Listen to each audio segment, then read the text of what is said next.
चलिए हम शुरू करते हैं। सबसे पहले देखिए, हिंदी व्याकरण सीखने के लिए जरूरी क्या है पता है? हम्म? हिंदी व्याकरण सीखने के लिए थोड़ा सा बेसिक्स हमको जानना जरूरी रहेगा। और बेसिक्स में क्या जानना जरूरी रहेगा ये हम आपको बताते चलेंगे। मैं स्क्रीन पर टाइप करता चलूंगा, अगर साफ ना दिखे तो बताना है कि मुझे साफ नहीं दिख रहा है, तो मैं फिर कोई और उपाय करूंगा। हाँ, स्क्रीन ठीक है दिख रहा ठीक है ना? है। हाँ, नहीं। चलिए मैं टाइप कर रहा हूँ। हिंदी व्याकरण मैं लिखा हूँ, स्क्रीन पे दिख रहा है या और बड़ा करूं? नहीं दिख रहा है हमको। ठीक है, चलिए। हिंदी व्याकरण, कोई भी भाषा सीखने के लिए सबसे पहले हमको क्या जरूरी है? ठीक है, कोई भी भाषा सीखने के लिए सबसे पहले हमको तीन चीजों की जरूरत पड़ती है। किसी भी भाषा को, भाषा के लिए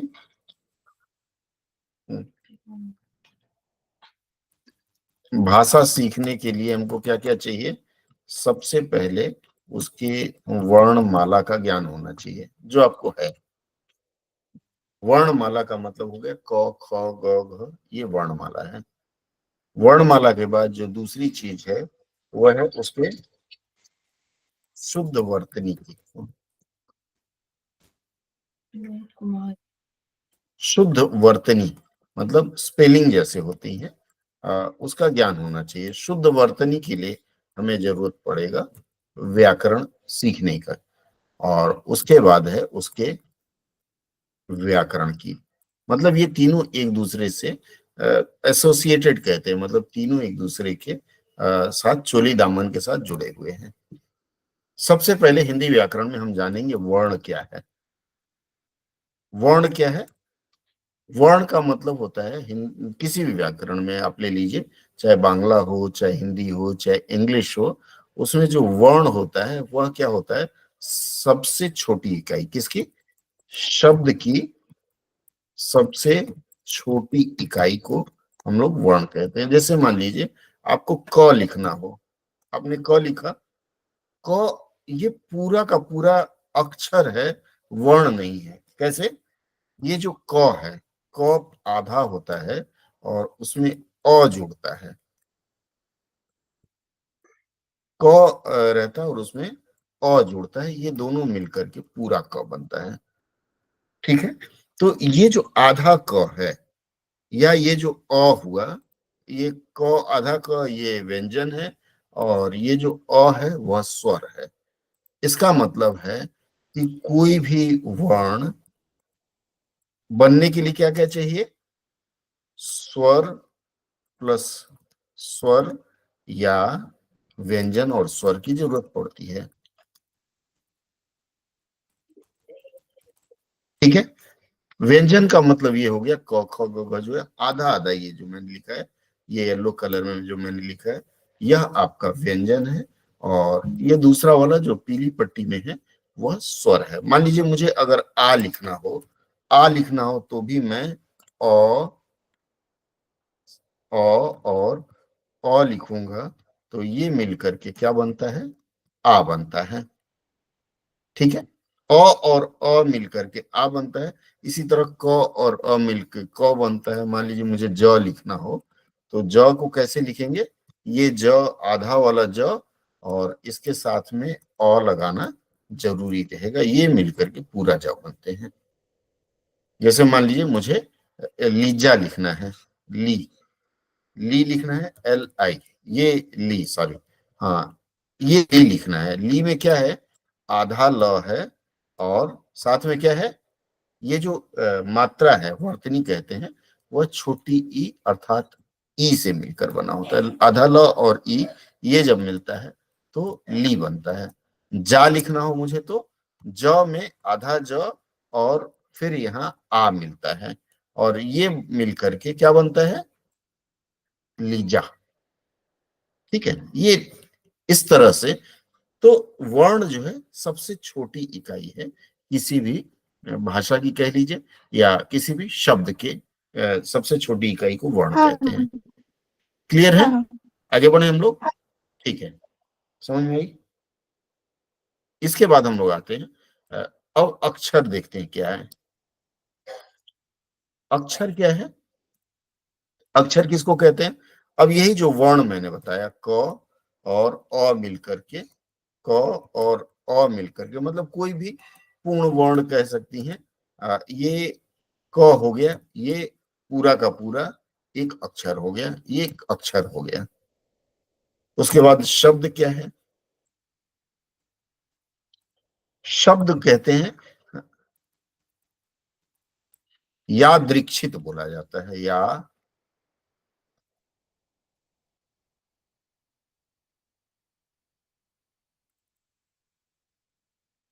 थोड़ी सी टाइपिंग एरर हो रही है, क्योंकि टाइपिंग भी जरूरी होगा आगे चल के। याद्री,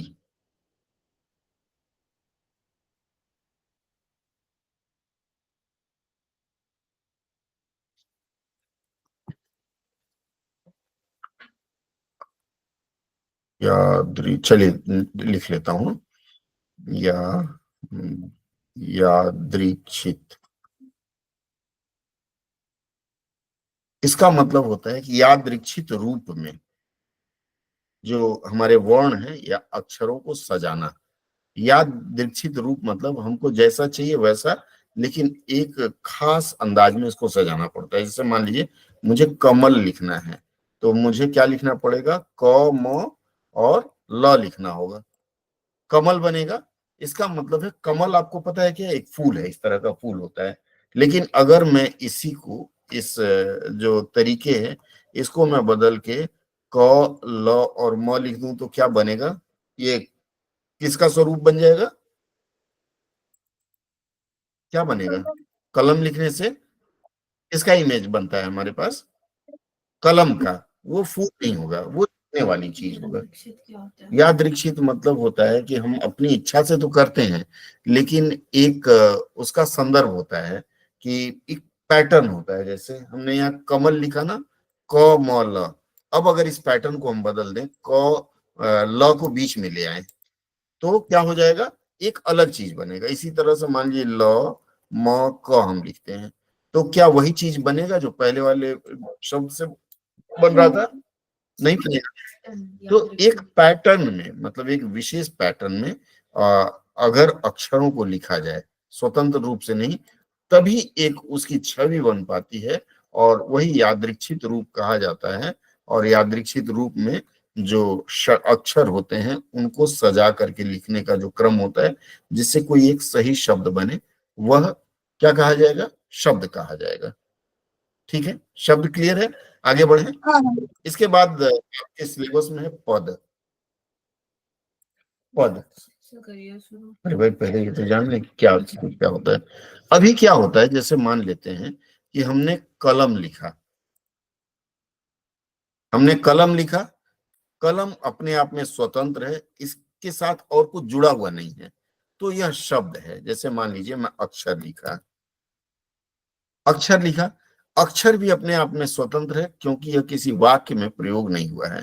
तो जब तक किसी वाक्य में शब्द का प्रयोग नहीं, शब्द होता है, जैसे ही उसको हम किसी वाक्य में प्रयोग कर देते हैं, तो शब्द को जैसे ही वाक्य में प्रयोग करते हैं,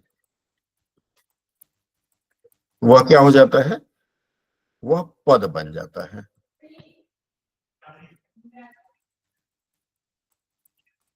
ठीक है, क्लियर है यहां तक? हाँ हाँ इंग्लिश आप लोगों ने पढ़ा होगा, इंग्लिश में आप लोगों ने पार्ट्स ऑफ स्पीच पढ़ा होगा। पार्ट्स ऑफ स्पीच पढ़ा है ना? हाँ हाँ जिस तरह से अंग्रेजी में पार्ट्स ऑफ स्पीच होते हैं, उसी तरह से हिंदी व्याकरण में, जैसे लिखता हूं मैं, इंग्लिश ग्रामर में क्या होता है? पार्ट्स ऑफ स्पीच होता है। कितने होते हैं? 8। पार्ट्स ऑफ स्पीच क्या होता है? नाउन, प्रोनाउन, नाउन, प्रोनाउन, क्या होता है इसके आगे? बीच बीच में बोलते रहना बच्चा, जब मैं पूछूंगा तो। ठीक है, noun, pronoun, adjective, verb, adverb, preposition, और क्या होता है? Interjection, noun, pronoun, adjective, verb, adverb, preposition, interjection. ठीक है, ये होता है ना, 1 2 3 4 5 6 7, एक और छूट गया। हाँ। क्या?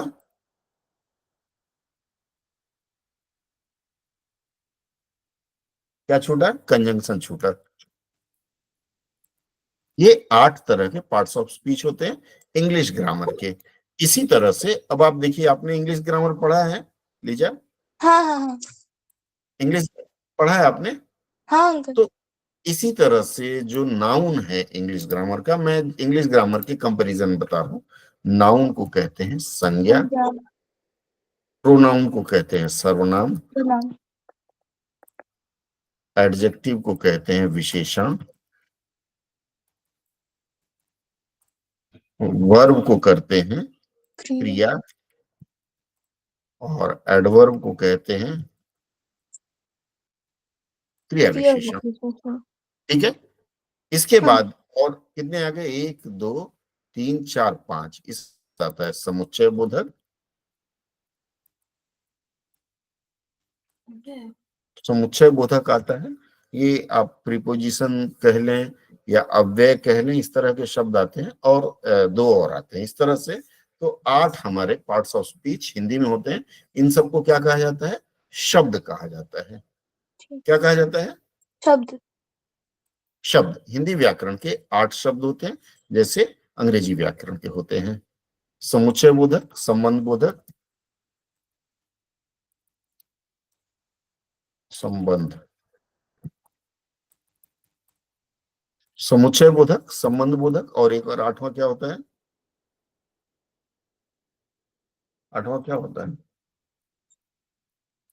चलो 8वां छोड़ता हूं, बताना है तुमको बाद में। ठीक है, तो ये 8 होते हैं, इनको शब्द कहते हैं, जो इंग्लिश के पार्ट्स ऑफ स्पीच होते हैं। अब जैसे कोई भी शब्द मैंने वाक्य में प्रयोग कर दिया तो वह पद बन जाता है। तो सबसे पहला हमको सिलेबस जो आप लोगों ने दिखाया वो है वाक्य में पदों की पहचान। हम्म, पहचान, इसको पद परिचय कहा जाता है। थोड़ा सा इसको भी जान लें। हाँ हाँ, हाँ जहां हाँ नोट हाँ। कर रही हो नोट करना, वैसे मैं ये पीडीएफ भेज दूंगा। हाँ, ठीक ठीक है। है ठीक है। चलो, हाँ हाँ। वाक्य में पदों की पहचान कैसे करते हैं? वाक्य में संज्ञा, सर्वनाम, क्रिया, विशेषण, इन्हीं को पद कहा जाता है। मतलब जो शब्द वाक्य में प्रयोग हो गए वे शब्द न रह करके अब ये पद बन जाते हैं। पदों की पहचान कैसे होती? थोड़ा सा हम वाक्य संरचना देख लेते हैं। व्याकरण में, हिंदी व्याकरण में क्या है? वाक्य संरचना देख लेते हैं। वाक्य संरचना कैसे करते हैं हिंदी व्याकरण में? एक नियम होता है किसी भी उसमें। इंग्लिश ग्रामर आप पढ़ती हैं? इंग्लिश ग्रामर में सेंटेंस फॉर्मेशन कैसे होता है? इंग्लिश ग्रामर में क्या होता है? सब्जेक्ट होता है। सब्जेक्ट का मतलब होता है the person who is doing the work. जैसे मान लीजिए राम इज ईटिंग, इसमें काम कर कौन कर रहा है? हु इज डूइंग समथिंग, कौन कर रहा है? राम। राम। राम कर रहा है ना। Ram hmm. Is eating, who is eating. Question Ram. हम प्रश्न करेंगे हु, तो हु से जो प्रश्न करेंगे तो जो आंसर आएगा, हु का मतलब राम इज ईटिंग, इसका मतलब राम यहाँ सब्जेक्ट है। अच्छा। ठीक है, क्लियर है? ठीक है।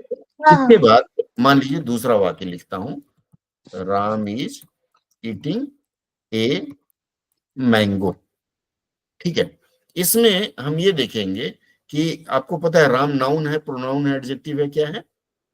नाउन। राम नाउन है। इसी तरह मैंगो क्या है? मैं। मैंगो भी नाउन है। तो नाउन। किसी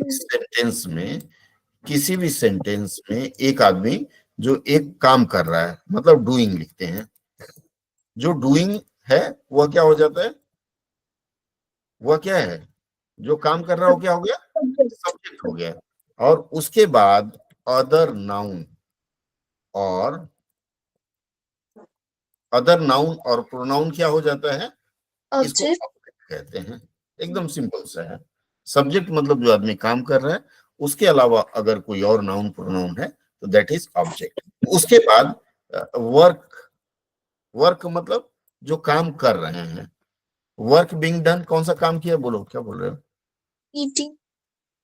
जैसे यहाँ, हाँ ले जाओ, यहाँ ईट है, हाँ, ईट में हाँ आईएनजी लगा हुआ है, ईटिंग लगा है, दैट हाँ। मीन ये जो ईटिंग है ये कोई काम हो रहा है, तो जो काम हो रहा है दैट इज वर्क। ठीक है, हाँ क्लियर है, समझ में आया बहन, हाँ। समझ में आया? बोलो तुम क्या कह रहे हो, क्या चाहिए? ठीक है, ईटिंग क्या है यहाँ, वर्ब है। वर्ब। फिर से बताता हूं, अब हमने एक सेंटेंस दिया आपको, राम इज ईटिंग। इसमें देखते हैं दो नाउन है ना, राम नाउन है और मैंगो नाउन है। तो इसमें एक आदमी काम कर रहा है, हु इज वर्किंग या who is eating, Ram. Ram. तो जो काम कर रहा है ही इज सब्जेक्ट, और जो दूसरा नाउन या प्रोनाउन है दैट इज ऑब्जेक्ट। अब इसमें एक चीज हो रहा है, क्या कर रहा है, जो आपका सब्जेक्ट है वो क्या कर रहा है, तो सब क्या कर रहा है, करना मतलब ये काम कर रहा है, काम मतलब हाँ। ईट कर रहा है, ईट, ईटिंग जो है दैट इज काम, मतलब दैट इज वर्क। तो इसका मतलब हो गया सब्जेक्ट, देन देखिए वर्ब। सेंटर में वर्ब आया, और लास्ट में क्या आया, ऑब्जेक्ट आया।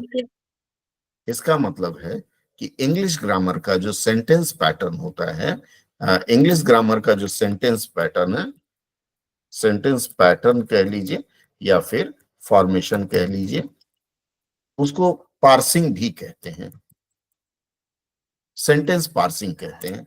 ठीक है, तो इंग्लिश ग्रामर के सेंटेंस पार्सिंग में सबसे पहले शुरू होता है सब्जेक्ट, फिर आता है वर्ब, और फिर आता है ऑब्जेक्ट। ये याद रखना है, अगर ये फैशन याद रहा तो इंग्लिश सेंटेंस लिखने में कभी दिक्कत नहीं होगी। ठीक है, सिंपल सेंटेंस लिखने का। अब हम आते हैं हिंदी व्याकरण में। इंग्लिश ग्रामर का क्लियर हो गया, हिंदी व्याकरण में क्या होता है, हिंदी व्याकरण में वाक्य रचना, हिंदी व्याकरण में जो हम वाक्य रचना करते हैं उसमें पैटर्न होता है, जो सब्जेक्ट है उसको अंग्रेजी में बोलते हैं, सॉरी हिंदी में बोलते हैं कर्ता, अर्थात इंग्लिश का सब्जेक्ट। सब्जेक्ट। ठीक है, वो हो गया कर्ता, मतलब जो काम कर रहा है। उसके बाद हम लोग लिखते हैं कर्म, कर्म का मतलब हो गया ऑब्जेक्ट। ठीक है,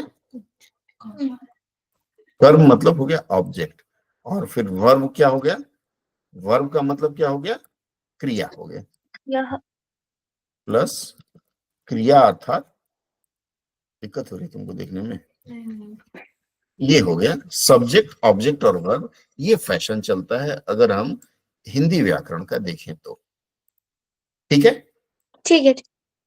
अभी क्या होगा इसमें, हमने कर्ता कर्म और क्रिया के आधार पर वाक्य संरचना करना है। कर्ता कर्म और क्रिया के आधार पे, तो सबसे पहले मैं कहूं राम, राम अमरूद खाता है, राम अमरूद खाता है, ये मैंने आपको वाक्य दे दिया, राम अमरूद खाता है।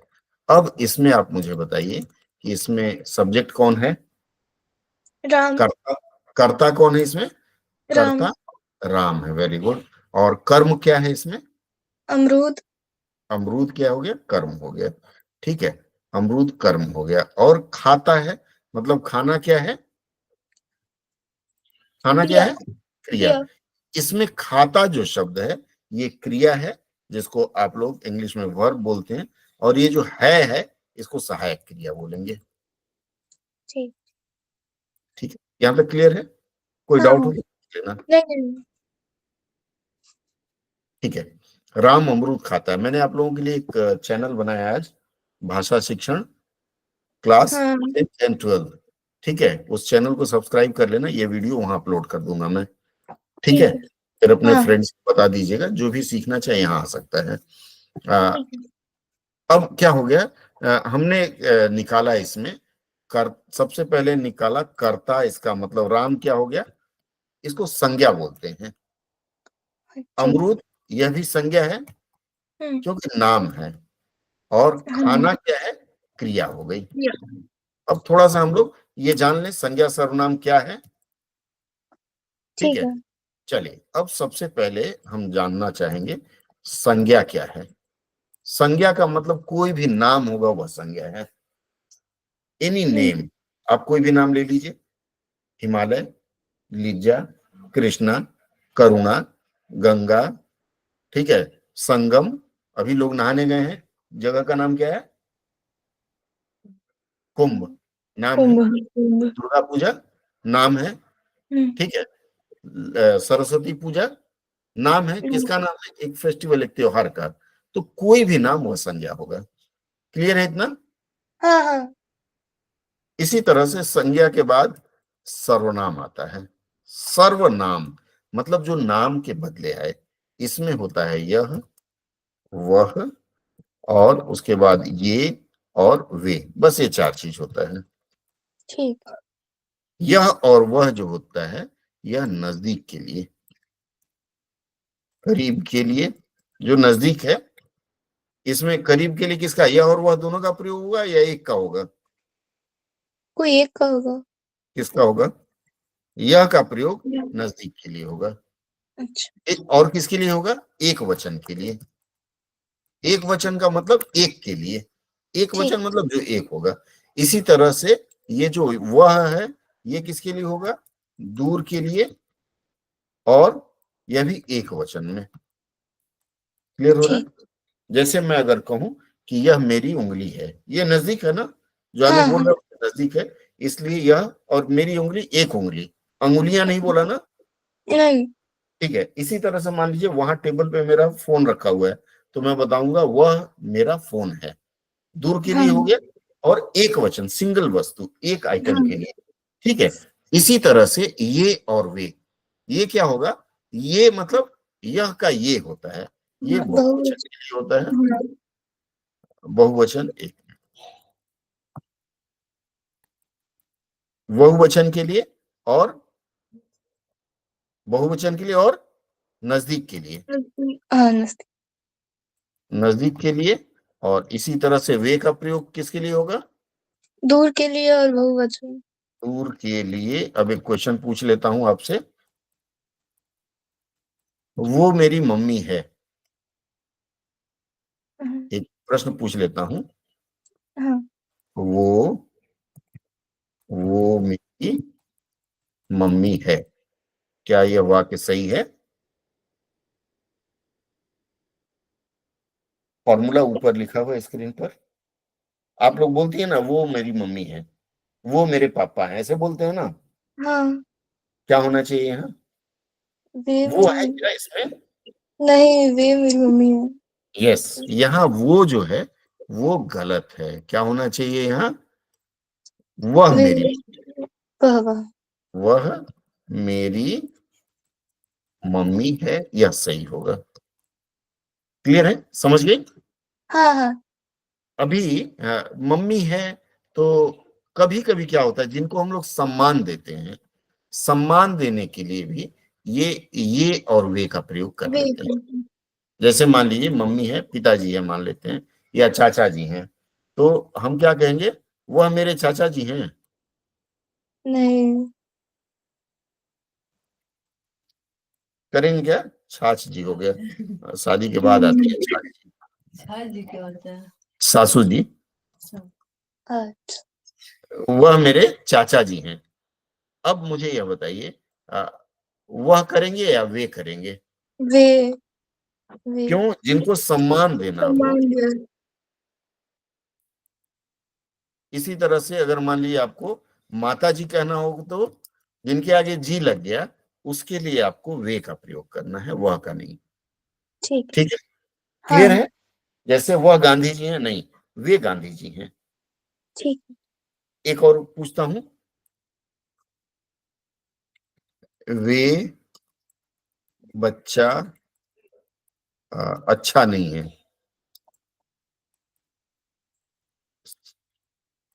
सही है वाक्य? नहीं। क्या होना वे। चाहिए? वे की जगह वह होना वे अगर है तो बच्चे लिखना चाहिए। होगा, और नहीं तो क्या होना चाहिए? वे की वह जगह बच्चा। बच्चे वह होना वह। चाहिए। ठीक है, यह हो गया आपका सर्वनाम का प्रयोग, जो आपने अच्छी तरह से सीख लिया। तो हमने सीखा संज्ञा और सर्वनाम। संज्ञा सर्वनाम के बाद हमको सीखना है क्रिया। क्रिया का मतलब क्या होता है?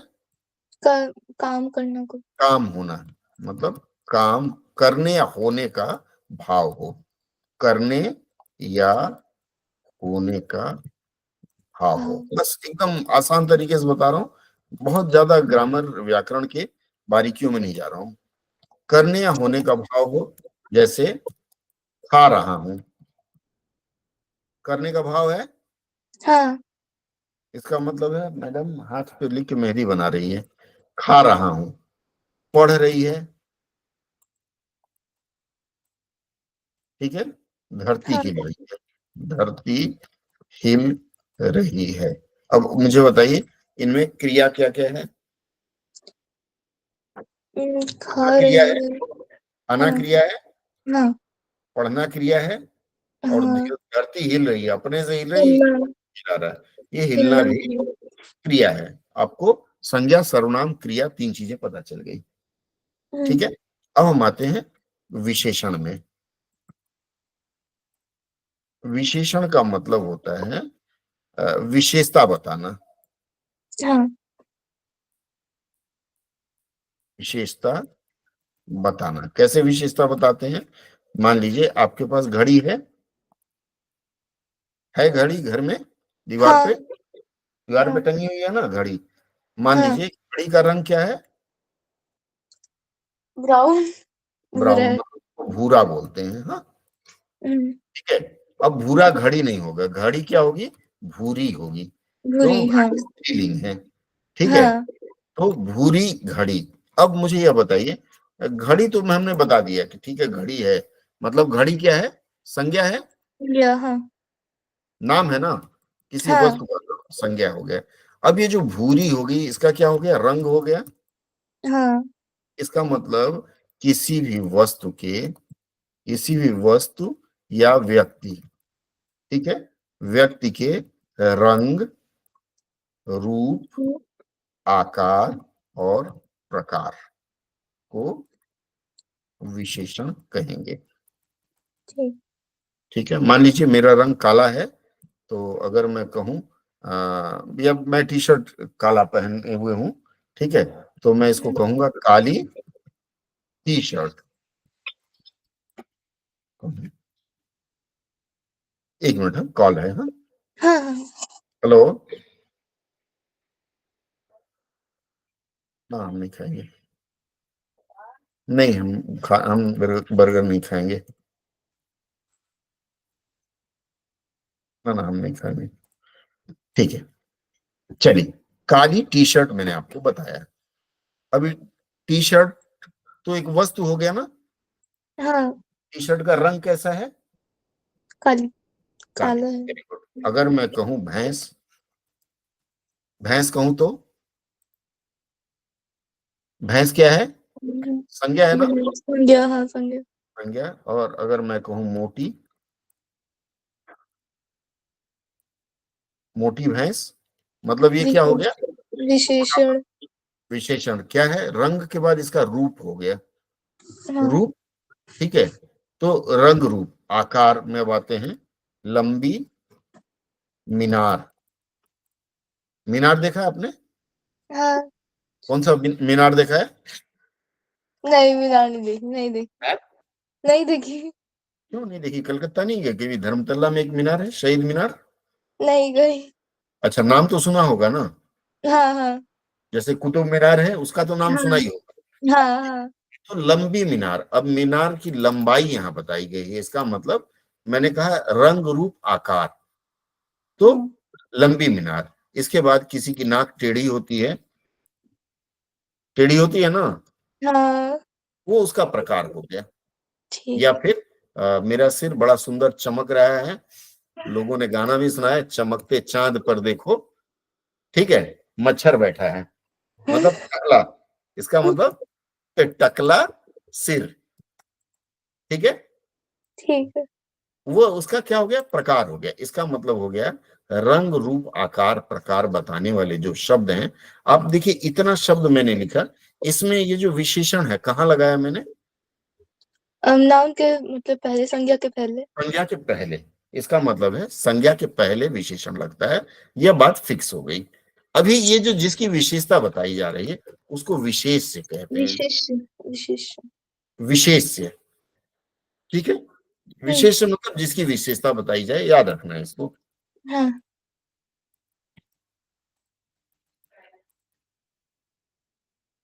जिसकी विशेषता बताई जाए वह विशेष से होता है। अब हमको दो चीज मिला, क्या क्या मिला, हम जैसे यहाँ वाक्य संरचना कर रहे थे ना, मैंने हाँ संज्ञा बताया और क्रिया कर्म बताया और और क्रिया। सहायक क्रिया बताया, तो हमें हम्म, तीन चीजें मिली।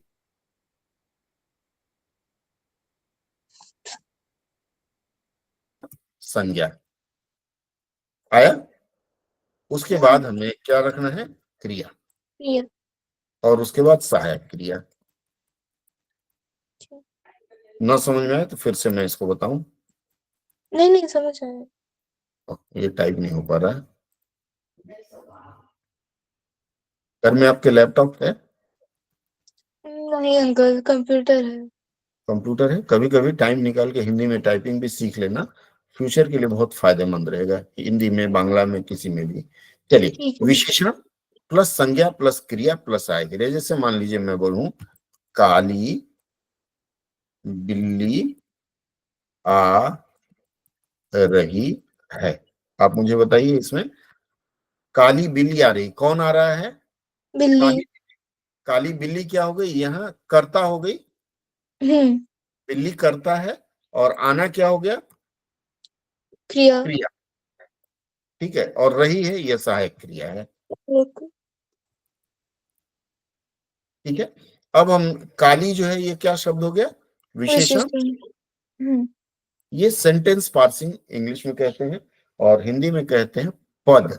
पद कहाँ, कौन सा पद कहाँ रखना है, मतलब पदों का स्थान। तो आप फिर से देख लीजिए, विशेषण हमने लगाया है किसके पहले, संज्ञा के पहले, हम्म।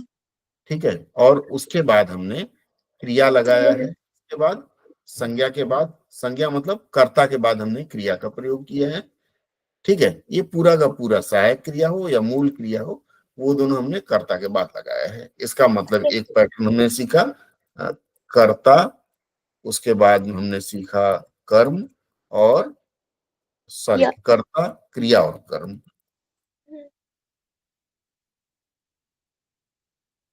ठीक है। तीन चीजें हमने सीखा।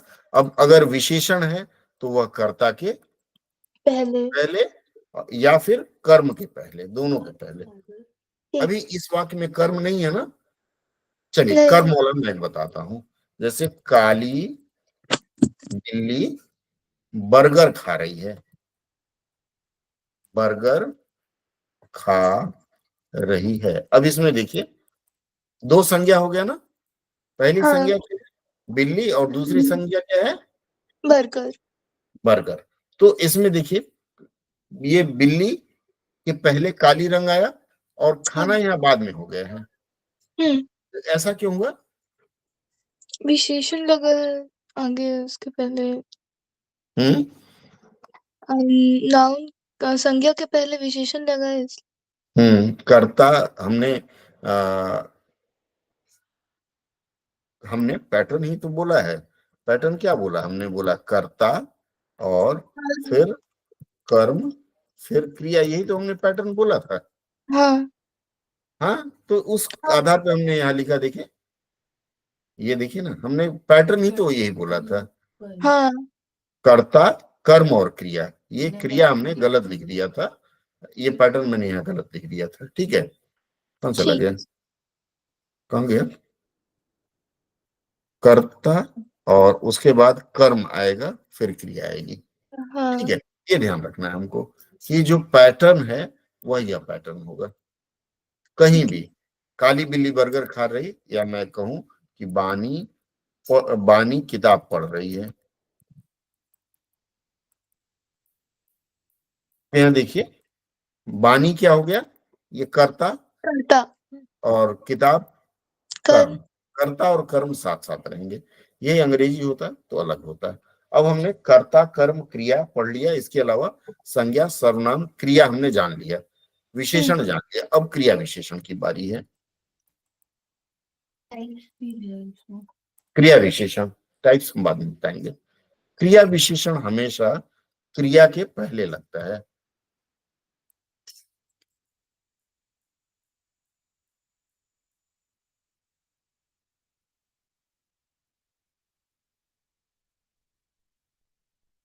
जैसे मान लीजिए क्रिया विशेषण, जैसे काली बिल्ली धीरे धीरे आ रही है। अभी क्रिया इसमें क्या है?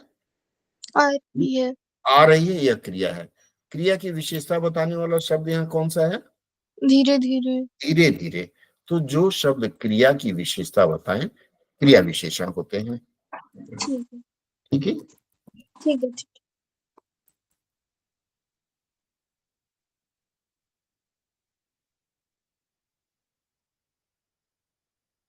ठीक है। अब वाक्य में मैं आपको देता हूं, काली बिल्ली धीरे धीरे बर्गर आ रही है। अब आप लोग पहचान के बताइए कॉपी में। काली बिल्ली धीरे धीरे बर्गर खा रही है, इसको पहचान के बताओ। इसमें आप पहचान के बताइए पदबंध कौन सा, क्या पदबंध है? काली बिल्ली क्या धीरे करता धीरे। काली बिल्ली करता होगा। है? काली बिल्ली धीरे धीरे बर्गर खा रही है। आप लोग इसमें बताएंगे कि इसमें कौन संज्ञा है कौन विशेषण। मैंने बताया ना पदबंध बताना है। हाँ। चलिए, काली शब्द क्या है? विशेषण। काली विशेषण है, ब्रैकेट में लिखते चले हम, या आपने कॉपी में लिखा है तो उसके नीचे लिखते चलिए। काली विशेषण हो गया। बिल्ली क्या हो गया यहाँ? कर्ता। कर्ता या फिर संज्ञा। संज्ञा। इसको हमने क्या कहा? संज्ञा बताया सर।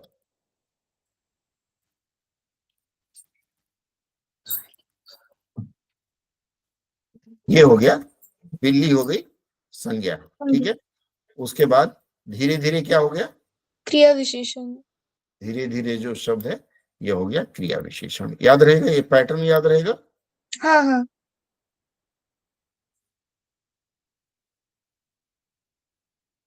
काल हम बाद में बताएंगे, पहले एक चीज सीख लीजिए।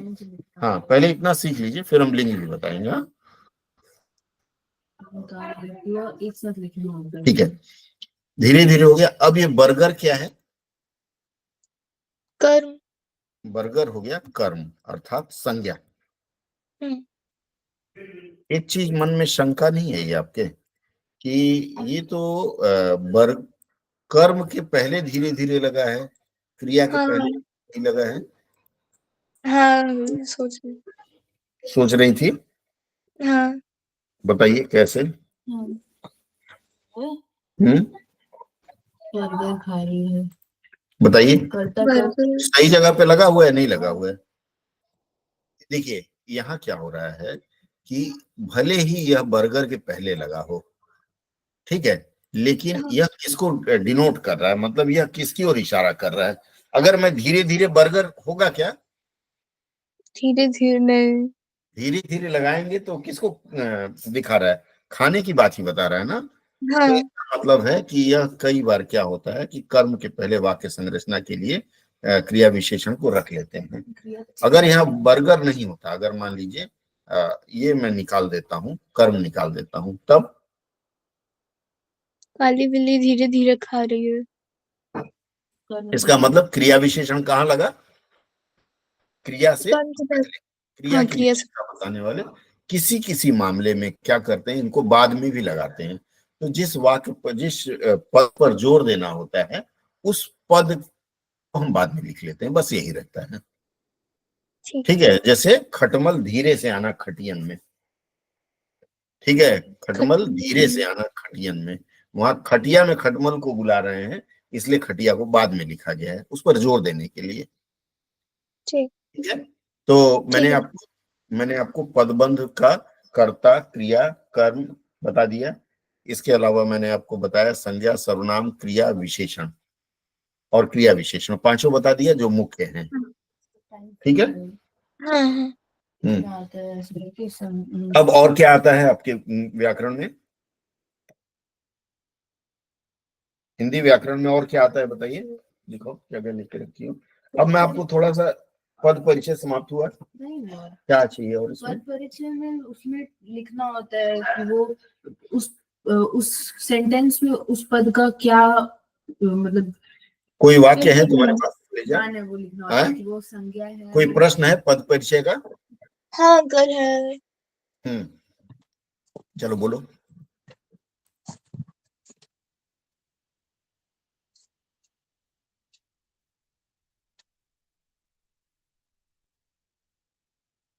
चलो जब तक बोल रही हो तब तक हाँ मैं, हाँ, दो चीज और तुमको बता दूं। ठीक है। अब ये जो क्रिया है, क्रिया दो प्रकार की होती है। दो प्रकार की, कौन कौन सी? एक हो गया अकर्मक और सकर्मक। एक हो गया सकर्मक और दूसरा हो गया अकर्मक। पहचानेंगे कैसे सकर्मक और अकर्मक की? सकर्मक, मैंने आपको कर्म बताया ना। हाँ हम्म? हाँ। सकर्मक का मतलब होता है कि जिस जिस क्रिया का, सॉरी, जिस नहीं, क्रिया का प्रभाव यदि कर्म पर पड़े तो वह सकर्मक है। ठीक। क्रिया का प्रभाव यदि कर्म पर पड़े तो सकर्मक है, और यदि क्रिया का प्रभाव कर्म पर न पड़े तो वो अकर्मक। अकर्मक। ठीक है। ठीक है। अब कैसे सकर्मक और अकर्मक हम समझेंगे कि क्रिया का प्रभाव पड़ रहा है या नहीं पड़ रहा है, कैसे समझेंगे बताइए? कर्म के पहले क्या या किसको का जैसे एक वाक्य प्रश्न? में लिखता हूं, एक वाक्य लिखता हूं, राधा नाच रही है। नाच रही है, यह सकर्मक है। इसमें क्रिया क्या है बताइए? ये नाचना क्रिया है। हाँ ठीक है। हाँ। तो यह सकर्मक है या अकर्मक है? सबसे पहली पहचान, इसमें कर्म नहीं है ना, नहीं। तो अकर्मक हो गया। उसके अकर्मक। अलावा नाचने का प्रभाव किस पर पड़ रहा है? राधा। नाचने का सीधा प्रभाव राधा पर पड़ रहा है। ये तो नहीं है भंगड़ा नाच रही है, डिस्को नाच रही है। नहीं। ठीक है, राधा पर पड़ा। राधा पर अर्थात यहाँ राधा क्या है?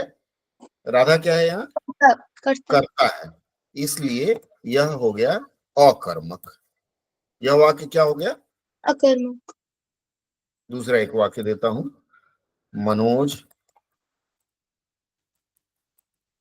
पढ़ रहा है। इसका बताइए। अकर्मक। अकर्मक कैसे होगा? प्रश्न करेंगे हम, क्या पढ़ हाँ रहा है? प्रश्न करिए, हाँ। क्या पढ़ रहा है? कुछ ना कुछ तो आएगा, हम्म, पढ़ रहा है तो। क्या पढ़ रहा हाँ है? अखबार पढ़ रहा है, कॉमिक्स पढ़ रहा है, जो भी हाँ। पढ़ रहा है। तो ये जो पढ़ रहा है इसका मतलब है कि जो चीज छुपा हुआ है, कर्म छुपा हुआ है, यह हाँ। सकर्मक है। यह सकर्मक है, अच्छा। क्योंकि जो कर्म है वह छुपा हुआ है, इसलिए यह सकर्मक है। ठीक। ठीक है। एक और बताता हूं। रानी आंख मार रही है। रानी आंख मार रही है। ठीक है, आंख में उसके कुछ गिर गया होगा, तो क्या होगा? यह सकर्मक है अकर्मक है? सकर्मक। अकर्मक क्यों? क्योंकि सकर्मक। किसको मार रही है रानी? प्रश्न आँख। करेंगे, किसको मार रही? तो आंख को मार रही है। इसका मतलब है कि यह सकर्मक है। उसी तरह से मैं कहूं, अगर लीजा लीजा खा रही है, यह क्या होगा? लीजा खा रही है, ये क्या होगा? सकर्मक। सकर्मक। सकर्मक। क्यों? प्रश्न करेंगे, क्या खा रही है? तो कुछ तो खा रही है, मिल-जुल। इसका हाँ मतलब ये होगा सकर्मक। ठीक। ठीक है। हाँ एक और ले लेते हैं। लीजा लिरिल साबुन, सुना है नाम आपने? हाँ। लिरिल साबुन से नहा रही है। चलो इसका देखते हैं। लीजा लिरिल साबुन से नहा रही है, इसका क्या क्या है? यह सकर्मक है अकर्मक है? अकर्मक लग कैसे लग रहा है? हम्म, क्योंकि एकदम सही बताई हो, क्योंकि ये जो नहाने का आंसर प्रभाव क्या किसके मिल रहा ऊपर है? पड़ रहा है? नहाने का प्रभाव किस पर पड़ रहा है? Lisa Lisa. पर पड़ रहा है सीधा, न तो लिरिल पर पड़ रहा है ना साबुन पर पड़ रहा है, इसलिए यह अकर्मक है। इसका मतलब समझ में आ गया ना? क्रिया का प्रभाव यदि सीधे सीधे पड़े, कर्ता पर पड़े तो वह अकर्मक है। ठीक है। ठीक है। अब सकर्मक और अकर्मक आपने जान लिया, तो आप वाच्य यहाँ आराम से समझ पाएंगे। हाँ चले वाच्य में चले। हाँ। प्रश्न बताओ फिर हम बताते हैं। प्रश्न मिला है अंकल। हैं? मिल गया है प्रश्न। हाँ बोलो, प्रश्न बताओ। वक्त काटने के लिए खीरे खरीदे होंगे। वक्त, एक मिनट, काटने के लिए। एक मिनट, हाँ एक मिनट, हाँ। हाँ हाँ। हाँ अंजना बोलो, गुड इवनिंग बताओ।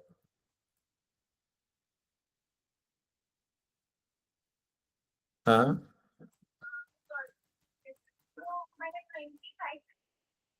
हाँ हाँ। मैं कॉल करता हूँ तुमको, क्लास में हूँ छोटे बच्चों के साथ, मैं बताता हूँ। ठीक है, अरे नहीं कोई बात नहीं। चलिए, वक्त काटने के लिए खीरे खरीदे होंगे, बताओ अभी। किस चीज का परिचय देना है, बोलो। इसका क्या प्रश्न क्या है? खरीदे होंगे का पद परिचय बताना है। हैं? खरीदे होंगे का परिचय बताना है। खरीदे खरीदे होंगे, होंगे। चलो वेरी गुड। ये खरीदे होंगे का परिचय दें। कौन से कौन सा संज्ञा चलो है? होल्ड होल्ड होल्ड कौन बच्चा सा होल्ड। ये है? खरीदे होंगे, अभी यह बताइए मुझे, इसमें खरीदना क्या आता है? क्रिया। खरीदना, खरीदना क्या हो गया? क्रिया हो क्रिया। गया। ठीक है। हम्म। अब हम इसको थोड़ा सा, ये इन्होंने प्रश्न में तीन चीजें पूछ लिया आपसे, काल भी इसका पूछ लिया, हाँ काल भी पूछ लिया। अब खरीदे होंगे मतलब ये क्या पहले खरीदा होगा जो बीत गया समय? हाँ तो हाँ ये क्या हो गया? ये भूतकाल हो गया। हाँ। भूतकाल, ये इसके लिए मुझे काल पढ़ाना पड़ेगा आपको। और क्या है, अब हम्म, भूतकाल की हम बात करें तो भूतकाल का कौन सा रूप है? भूतकाल में दो तरह का रूप यहाँ आएगा। कौन कौन सा आएगा भूतकाल में? एक होता है हेतु हेतु मद, हेतु हेतु मद, हेतु हेतु मद एक होता है। दूसरा संदिग्ध होता है, संदिग्ध होता है।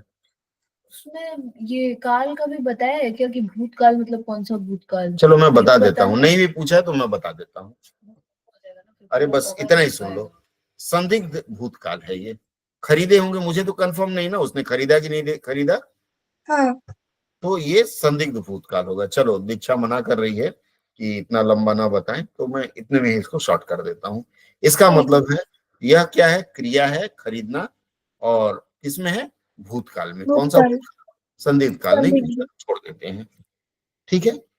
और हम्म। कोई, और कोई प्रश्न दो। उसमें पूरा ये ऐसे टेम्प रहता है कि अगर वो सूची को संज्ञा है तो उसका लिंग क्या है, उसका काल क्या है, मतलब ऐसे पूरा लाइन बता तो दिया मैंने। चलो कुछ और प्रश्न है तुम्हारे पास? क्रिया रहता है तो क्या क्या हाँ बताना अंकल है। ठीक है। लीजा? क्रिया हाँ है तो कौन सी क्रिया है? क्रिया का क्रिया तो रूप। क्या क्या बताना होता अब है? चलो मैं और भी बता लेता हूँ, ये क्रिया सकर्मक है अकर्मक है? चलो, क्रिया जो है ये कौन सी क्रिया है? खीरा जो है, खीरा क्या है? कर्म है। हाँ। खीरा कर्म है, तो खरीदने का प्रभाव किस पर पड़ा? खीरे पर। खीरे पर, इसका मतलब सकर्मक है। और कुछ? ठीक है, आप लोग प्रश्न ढूंढ के रखना, फिर हम बात करेंगे। एक मिनट। हाँ कुछ। मिल गया अंकल और एक। हाँ काल और बोलो। ये बताना होता है, टाइप जो होता है क्या क्या, वो पूरा टेम्पलेट क्या होता है, थोड़ा पापा को बता दो। पूरा टेम्पलेट बता दो हमें। अंकल मेरे पास लिखा हुआ था।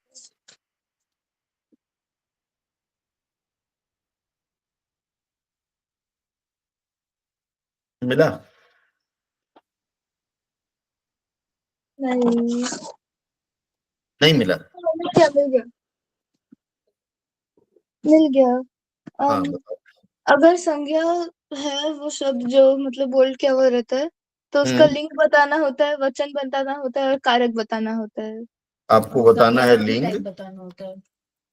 लिंग, वचन, वचन, कारक। कारक। ठीक है। अगर संज्ञा हुआ तो। संज्ञा हुआ तो, और संज्ञा का हाँ, टाइप। हम्म, हाँ, संज्ञा चलो का टाइप भी और, बताना होता है। और सर्वनाम हुआ बस तो इतना ही। हाँ, संज्ञा का इतना ही है। हाँ सर्वनाम हुआ तो, सर्वनाम हुआ तो सर्वनाम का टाइप बताना है, लिंग बताना है, वचन बताना है, कारक बताना है। हम्म हम्म चलो और, और विशेषण हुआ तो विशेषण का टाइप बताना है, लिंग हम्म बताना है, वचन हम्म बताना है, और किसका विशेषण बताया जा रहा है वो लिखना है। विशेष लिखना है। ठीक है। और, और क्रिया अगर हुआ तो क्रिया का टाइप बताना है, लिंग हम्म बताना है, वचन बताना है और काल बताना है। हो गया, ये तो आसान है। और एक है अंकल, अव्यय हाँ, है। हम्म एक, अगर अव्यय हुआ तो अव्यय का प्रकार बताना है और भेद बताना है। मतलब प्रकार भेद और वही, भेद, प्रकार ही बताना है, भेद। बस। और हाँ, और नहीं है। ठीक है। चलो तो इसके लिए आपको प्रकार अगर जानना है तो फिर थोड़ी सी क्लास लंबी चलेगी, एक क्लास मुझे और देना। शुरुआत में थोड़ा सा कब है हिंदी की परीक्षा, कब है? 28 तारीख को। अभी समय है 28 में, एक दिन हम लोग बैठेंगे। चलो मैं अभी जो भटक रहा था, जो आसान है वो मैं बता दे रहा हूँ। ठीक है। ठीक है। सबसे पहले मैं वाच्य बताने जा रहा था, वाच्य हम लोग खत्म कर लेते हैं। Agreed, not agreed? हाँ, हाँ अंकल। ठीक है। चलो वाच्य से हम शुरुआत करते हैं, कारण क्या वाच्य बहुत आसान है। वाच्य परिवर्तन नहीं सिखाऊंगा, वाच्य परिवर्तन दीक्षा दीदी बाद में बता देंगी। ठीक ठीक है। है, चलिए। हाँ वाच्य में मैंने आपको क्रिया, क्रिया कितना रूप बताया, क्रिया कितना बताया? 2।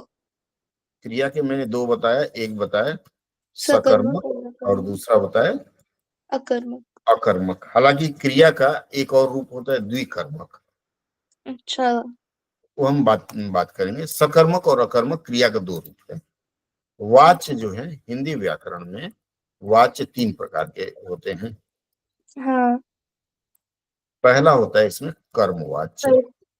अच्छा। कर्मवाच्य का मतलब होता है जैसे आपकी क्रिया सकर्मक हो। ठीक है। हाँ, हाँ। कर्मवाच्य में क्या है, क्रिया सकर्मक होगी। हाँ, ठीक है। हाँ। और एकदम, तो ज्यादा जानने की जरूरत नहीं, क्रिया सकर्मक कैसे होगी, जैसे राम खा रहा है। हाँ, यहाँ हाँ। क्रिया सकर्मक है क्या? राम क्या? हाँ, हाँ। कैसे सक सकर्मक है? खाने का प्रभाव राम पर पड़ रहा है या अच्छा। कर्म पर पड़ रहा है? कर्म तो है, सही कुछ ना तो है। कुछ तो खा रहा है। हैं? कुछ ना कुछ तो खा रहा है। कुछ ना कुछ खा रहा है, इसका मतलब खाने का प्रभाव किस पर पड़ रहा है? राम। क्रिया पर। अच्छा, क्रिया। सॉरी, क्रिया का प्रभाव कर्म पर पड़ रहा है, इसलिए वाक्य सकर्मक है। लेकिन अगर मैं कहूं राजेश दौड़ रहा है, राजेश दौड़ रहा है, इसका कर्मक। तो ये अकर्मक है। इसका मतलब ये जो राम खा रहा है, यह वाक्य कर्तृवाच्य बोलते हैं। हाँ। कर्तृ ऐसे लिखते हैं, ये कर्तृवाच्य हो गया। कर्म है ना उसमें, सकर्मक है। सॉरी, ये सॉरी सॉरी, हाँ एक मिनट, हाँ कर्म, हाँ। हाँ ये कर्म है, तो कौन सा वाच्य हो गया, ये कर्मवाच्य हो गया। अच्छा। हाँ एक और उदाहरण देता हूँ कर्मवाच्य का, जैसे रानी किताब पढ़ रही है,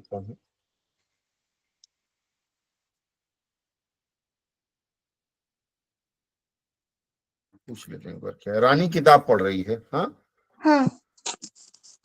हाँ चलो मैं 5 मिनट बात करूँ, क्लास ले रहा हूँ बच्चे का। ठीक है। रानी किताब पढ़ नहीं, किताब लिख रही है। ठीक। तो रानी किताब लिख रही है, अभी इसमें कर्मवाच्य है, क्यों? हाँ लिखने का प्रभाव तो किताब कर्म पर, करो। तो यह हाँ कर्मवाच्य है, समझ गई?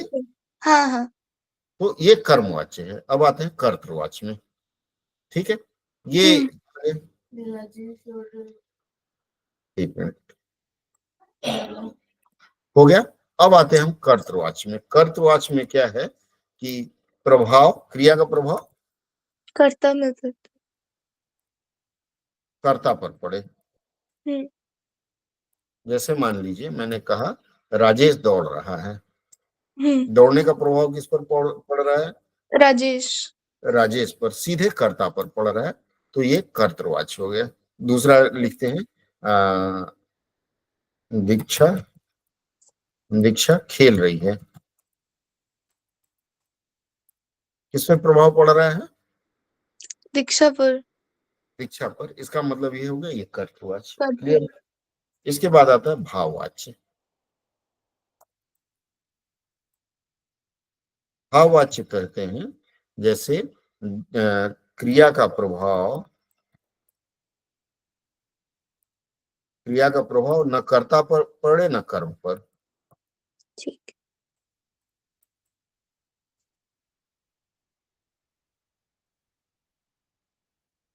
क्रिया का प्रभाव न कर्ता पर पड़े न कर्म पर। कैसे? इसका तरीका क्या है? जैसे मान लो लिखा कि घोड़ी ने लात मारी, हम्म घोड़ी ने लात मारी। अभी हम क्या करेंगे, घोड़ी हटा करके यहाँ घोड़ा लगा लेते हैं, ठीक है। लात मारी। दोनों परिस्थिति में ये जो लात मारी है, क्रिया के प्रारूप में बदलाव नहीं हो रहा है। हाँ। हो रहा है क्या? नहीं। नहीं हो रहा है। इसका मतलब है क्रिया स्वतंत्र है, वो न तो कर्ता के अनुसार चल रही है न तो कर्म के अनुसार। तो यह भाववाच्य हो गया। ठीक है। क्या हो गया? भाववाच्य। एक और उदाहरण देता हूँ। जैसे मान लो बाजार में लीजा जा रही है और दीक्षा भी जा रही है, ठीक है? तो लीजा घर आई और मम्मी से बोली, मम्मी मैंने दीक्षा को देखा, हम्म मैंने दीक्षा को देखा। मुझे बताओ इसमें क्रिया पर, देखो ध्यान से, क्रिया मतलब क्रिया पर प्रभाव न पड़ने का मतलब दीक्षा क्या है? लड़की है ना, हाँ। तो लड़की के अनुसार क्रिया का रूप परिवर्तन हो रहा है क्या? नहीं। नहीं। इसका मतलब ये भाववाच्य हो गया। अच्छा। मान लो यहाँ दीक्षा हटा करके मैं रमेश कर देता हूँ। रमेश पुरुष है, पुल्लिंग है, लेकिन हाँ। क्रिया पे प्रभाव पड़ रहा है क्या उसका? नहीं। नहीं। नहीं पड़ रहा है, तो इसका मतलब है कि यह भाववाच्य होगा। पापा हाँ। कि ऊपर में घोड़े ने लात मारी, हम्म। इसमें अगर हम बोल देते कि घोड़े ने हाँ, इसका इंसान को लात मारी, घोड़े ने इंसान को लात मारी। चलो इसको तभी लिख लेते हैं। भाववाच्य होता। घोड़े ने इंसान को लात मारी। इंसान क्या है? कौन सा लिंग है? इंसान जो है वो पुल्लिंग है, ठीक है? तो पुल्लिंग है तो लात मारी की लात मारा नहीं होगा ना? नहीं। नहीं होगा। कारण क्या है? कई परिस्थिति में क्रिया कर्ता या कर्म के अनुसार नहीं काम करती, तो यह भाववाच्य। चलो यहाँ इंसान की जगह दुल्हन लिख देता हूँ। घोड़े ने दुल्हन को लात मारी। यहाँ भी तो फिर भी तो परिवर्तन नहीं हुआ ना। कारण क्या नहीं। है? यह जो क्रिया का रूप है किसके अनुसार बदल रहा है? ये लात के अनुसार। अच्छा। लात जो है वह स्त्रीलिंग है, इसलिए क्रिया स्त्रीलिंग रूप में लिखी जा रही है। थप्पड़ अगर लिखेंगे तो थप्पड़ पुल्लिंग है, तो उसके अनुसार क्रिया थप्पड़ मारा होगा। इसका मतलब है कि क्रिया हमेशा न कर्ता के अनुसार। यहाँ पहला कर्ता कौन है? घोड़ा। दूसरा कर्ता क्या है? सॉरी, कर्म क्या है? इंसान। इंसान। ये दूसरा कर्म है। जो कर्म न कर्ता से संबद्ध है न तो कर्म से संबद्ध है, इसलिए यह भाववाच्य है। भाववाच्य में एक और चीज रहती है, लाचारी। लाचारी अशक्तता, अशक्तता का भाव होता है। जैसे मैं कहूं मुझसे चला नहीं जाता, रोगी सा नहीं जाता, इसका मतलब क्या है, बीमार है या किसी कारण से चल नहीं पाता है। ठीक है, तो ये अशक्तता या लाचारी का जब भाव प्रकट होता है, वो क्रिया के पहले नहीं का प्रयोग हो जाता है, तो वह भी भाववाच्य में चला जाता है। दीक्षा से पढ़ा नहीं जाता। ठीक है, जैसे दीक्षा से हंसा नहीं जाता, सी लाफ डज नॉट, ऐसे बोलते हैं, सी लाफट। ठीक है, थोड़ा थोड़ा मजाक जरूरी, इसलिए थोड़े अंग्रेजी गलत बोल जाता हूँ। अब हम लोग यहाँ तक क्लियर हो गया, हमने सीख लिया संज्ञा, सर्वनाम, क्रिया, विशेषण, यहाँ तक हमने सीखा, और क्रिया विशेषण, ये 5 चीज सीखा हमने। वाच्य सीख लिया, कर्तवाच्य और कर्मवाच्य। हमने क्रिया का रूप सीख लिया, सकर्मक और अकर्मक। द्विकर्मक मैंने नहीं बताया, फिर कभी बात करेंगे उस पर। अब थोड़ी सी जैसे आपको प्रकार की बात करनी है, तो संज्ञा के बारे में थोड़ा सा बता दूं। ठीक। संज्ञा की अगर हम बात करें तो संज्ञा 5 प्रकार की होती है। कितने? 5। अंग्रेजी में भी पढ़ते हैं आप लोग, कौन कौन सा noun? Single noun, double noun, triple noun. हाँ, अंग्रेजी में पढ़ते हैं proper noun, abstract noun, common noun, और नहीं याद है, चलो कोई बात नहीं, हम याद दिला देंगे बाद में। हिंदी में अगर हम बात करें संज्ञा की, तो संज्ञा 5 प्रकार की होती है, और इन 5 प्रकारों में सबसे पहला आता है जातिवाचक। जाति। जातिवाचक संज्ञा। जातिवाचक संज्ञा क्या होता है? जातिवाचक संज्ञा का मतलब है कि जिससे किसी वस्तु या व्यक्ति के संपूर्ण जाति। अब जाति का मतलब ये नहीं है कि ये ब्राह्मण है, हाँ, ये काया, जाति नहीं होता है। ठीक है, जिससे किसी वस्तु या व्यक्ति के संपूर्ण जाति की बात पता चले। तो उदाहरण के लिए जैसे मैं कहूं मनुष्य, अगर मनुष्य कहूं तो ये किसकी जात है? आदमी की जाति है। अगर मैं जानवर कहूं, इसका मतलब ये जानवर मतलब घोड़ा, हाथी, इसका जाति होगा। अगर मैं पहाड़ कहूं, ये जातिवाचक है। ठीक है, अगर मैं नदी कहूं तो यहाँ जातिवाचक है। ठीक है, यदि मैं सागर कहूं तो ये जातिवाचक है। कई सागर होता है ना, इन 5-6 सागर होगा ही होगा, एक से अधिक है तो ये जातिवाचक होगा। इसके बाद अब हम आते हैं मछली। मछली अपने आप में जातिवाचक है, लेकिन मैं दिखाऊंगा कि कैसे समूहवाचक हो जाता है। ठीक। मछली, घोड़ा, ठीक है, हाथी, उल्लू, यह जाति भी होता है और समूहवाचक दोनों रूप में प्रयोग होता है। सबसे पहले हम लोग जाति समझ गए कि किसी भी व्यक्ति वस्तु के पूरे जाति का अगर वर्णन हो तो वह जातिवाचक है। क्लियर है? जातिवाचक के बाद आता है समूहवाचक। तो समूहवाचक जातिवाचक है। समूहवाचक का मतलब होता है जिसे गिन सके, जिसको भी हम लोग गिन सकते हैं वह समूहवाचक है। जिसे गिन सके, कैसे गिन सके? जैसे मान लीजिए आपको मैंने मछली दिया, आपको मछलियां अच्छी लगती हैं, तो मछलियां कौन सी वाचक हो गई? समूह जातिवाचक है। ठीक है, मछलियां जातिवाचक, उसको रखो। पढ़ने बैठी हो ना, 10 मिनट और, उसके बाद हम भी चले जाएंगे नीचे, क्योंकि 9 बजे फिर अगली क्लास है ना। मछलियां क्या है? जातिवाचक है। लेकिन अगर मैं कहूं मछली खाती हैं आप? रोहू मछली।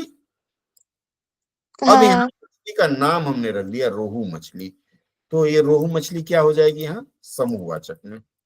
अच्छा।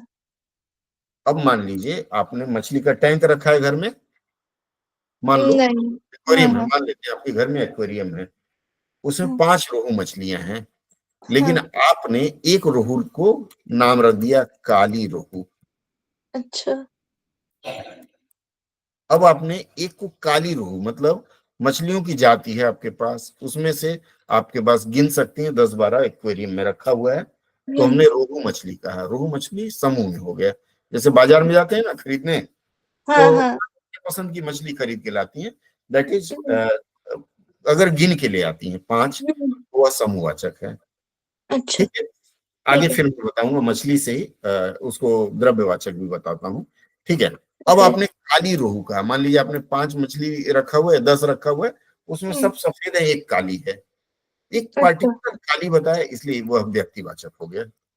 अच्छा। ठीक है, ठीक। व्यक्तिवाचक मैं भी आ रहा हूँ। तो सबसे पहले हमने पहला सीखा, कौन सा सीखा? जातिवाचक सीखा। हाँ। जातिवाचक के बाद हमने समूहवाचक सीखा। ठीक है, हम्म। हम्म। समूहवाचक के बाद अब हम आते हैं व्यक्तिवाचक में। हम्म। व्यक्तिवाचक का मतलब हो गया किसी एक व्यक्ति का, ठीक। किसी एक व्यक्ति का मतलब हो गया, हाँ, हाँ। इस व्यक्ति में जैसे लीजा, हम्म, शबनम, पहाड़, काली पहाड़ी। अच्छा। पहाड़ जातिवाचक हो गया ना, हम्म। काली पहाड़ी, या मान लीजिए कांचरा पड़ा, कांचरा पड़ा। ठीक है, काचा बड़ा कैसे होगा अंकल? कांचरा पड़ा व्यक्तिवाचक कैसे हो गया बताइए? कांचरा पड़ा क्या 5-6 कांचरा पड़ा है? नहीं। अच्छा अच्छा। ऊपर से सिंगल है ना, हाँ हाँ। अगर सिंगल है, एक है, तो क्या होगा? व्यक्तिवाचक। व्यक्तिवाचक, चाहे वो व्यक्ति हो या समूह हो। ठीक है, व्यक्ति हो, वस्तु हो, हम्म। दोनों का नाम होगा। ठीक। कांचरापाड़ा ये स्थान का नाम है, ठीक है। व्यक्ति वस्तु स्थान का जो भी नाम होगा वह आपका एक वचन में होगा, तो एक हम्म। व्यक्ति अर्थात व्यक्तिवाचक होगा। ठीक है। ठीक है, अब ठीक है। मैंने आपको बताया, जातिवाचक बताया, समूहवाचक बताया, व्यक्तिवाचक बताया। अब अगला करते हैं द्रव्यवाचक।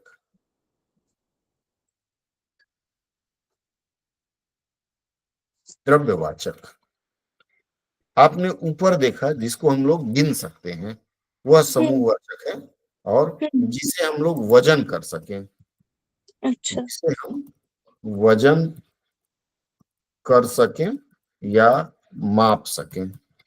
कपड़ा खरीदती हैं, हाँ। मीटर से खरीदती हैं। हम्म। जैसे मान लीजिए हमको सूट सिलवाना है, हम्म। तो हमको कितना 5 मीटर कपड़ा लगेगा, एक अंदाज से बता रहा हूँ। ठीक तो है। आपने नापा 5 मीटर कपड़ा, हम्म। तो इसको माप सकते हैं ना। हाँ तो इसलिए यहाँ कपड़ा क्या हो गया मीटर में। इसी हाँ। तरह से 2 किलो मछली, 2 किलो मछली हम्म। वजन करके लाए, हम्म। तो क्या हो गया? वजन करके लाए तो द्रव्य। द्रव्यवाचक। जिसको भी, जैसे मान लीजिए पंडित जी बोलते हैं द्रव्यम समर्पयामि, क्या बोलते हैं? हाँ द्रव्यम समर्पयामि। तो वहां क्या देते हैं आप लोग, क्या चढ़ाते हैं? रुपया चढ़ाते हैं ना। हाँ। हाँ आज से रुपया नहीं चढ़ाना, क्या जिसको वजन कर सकें, हाँ। सोना चांदी चढ़ाइएगा। अच्छा। ठीक है, हाँ। जैसे द्रव्य बोलेंगे 10 रुपया की जगह 10 ग्राम सोना चढ़ाना है। ठीक है, अच्छा। चलो, तो द्रव्य समझ में आ गया, क्लियर हो गया। हाँ हाँ। इसका वजन कर सकें, अगर इवन पानी भी है ना, पानी अगर आप हम्म। वजन से सॉरी, अगर आप पानी वजन से ले रही हैं, तो पानी हमारा द्रव्यवाचक हो गया। ठीक। ठीक है, लीटर हाँ वजन होता है ना, लीटर, हाँ। Kilo, hecto, Deka.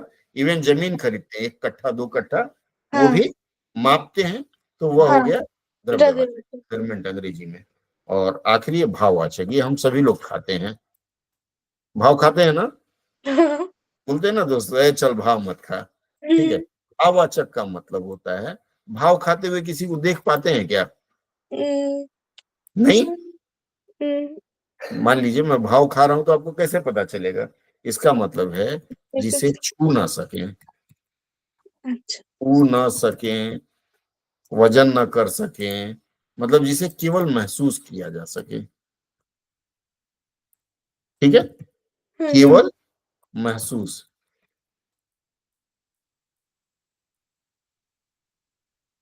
फीडबैक बताना हाँ कि हमारी क्लास कैसे लगी। ठीक अगर है। बता रही हो तो आगे कंटिन्यू करेंगे, जिसे छू हाँ न सके, केवल महसूस कर सके, देख ना सके। क्यों खड़खड़ कर रहा है? अरे हाँ, जिसे छू ना सके, देख ना सके, केवल महसूस किया जा सके, वो है भाववाचक। जैसे बुढ़ापा, बुढ़ापा देख सकते हैं क्या? लोग नहीं। देख सकते हैं। बूढ़ा आदमी देख सकते हैं, हाँ बुढ़ापा नहीं दे। बुढ़ापा नहीं दे सकते। अभी भी आपकी जो नानी जी हैं, नानी जी अभी भी खुद को फील करती होंगी कि मैं अभी भी 15 साल की हूँ। करता हूँ आज भी कि मैं भी दिख सकता हूँ। हाँ बुढ़ापा के जस्ट नंबर या एज है, हाँ बुढ़ापा, जवानी। जैसे ठीक। मान लीजिए आप बचपन में जो रही होंगी 4-5 साल की, वही फीलिंग आज भी आपके मन में होगी। हाँ बचपन, तो ये जो अवस्था है, इसमें क्या क्या आता है? इसमें आ जाती है आपकी अवस्था आ जाती है, ठीक है। और क्या आ जाएगा? भावना आ जाएगा। जैसे मान लीजिए मैं कहूँ थप्पड़, थप्पड़ दिखता है क्या? नहीं। थप्पड़ दिखता है, लेकिन चोट, मारना दिखना है। चोट दिखता है क्या? नहीं। सिर्फ छोटी तो आवाज दिखता है। आती है, हाँ सिर्फ आवाज आती है। मतलब हाँ। ऐसी चीजें जिसे हम लोग, जैसे बीमारी दिखती है क्या? नहीं।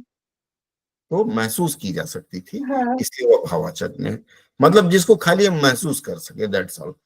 ठीक। ठंड, सर्दी, हाँ नहीं। गर्मी, खाली महसूस कर सकते हैं ना।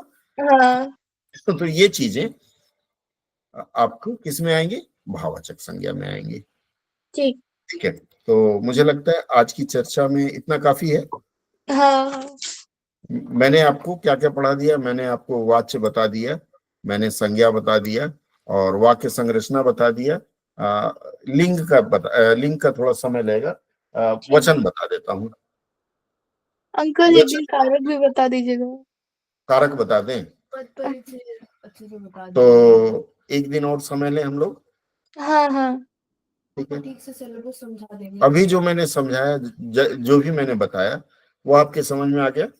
हाँ हाँ हाँ अच्छे से। ठीक है, तो मैं इसका पीडीएफ भेज दे रहा हूँ, ठीक और है। अगली चर्चा में हम बैठेंगे एक दिन, समय ऐसे ही निकाल लेंगे, 1 घंटा बैठेंगे रात में तो हो ठीक जाएगा। है।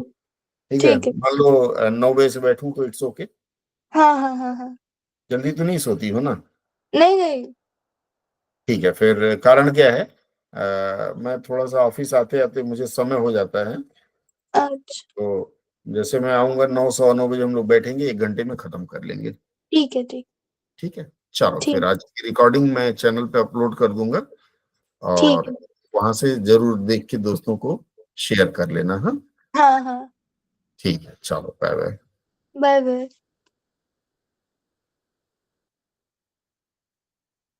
मेरा फीडबैक लीजिए अब। अच्छा नहीं अभी पढ़ा बोर्ड्स चल रहे, नहीं नहीं, अब अच्छा पढ़ा है, अब बहुत अच्छा पढ़ा है, लेकिन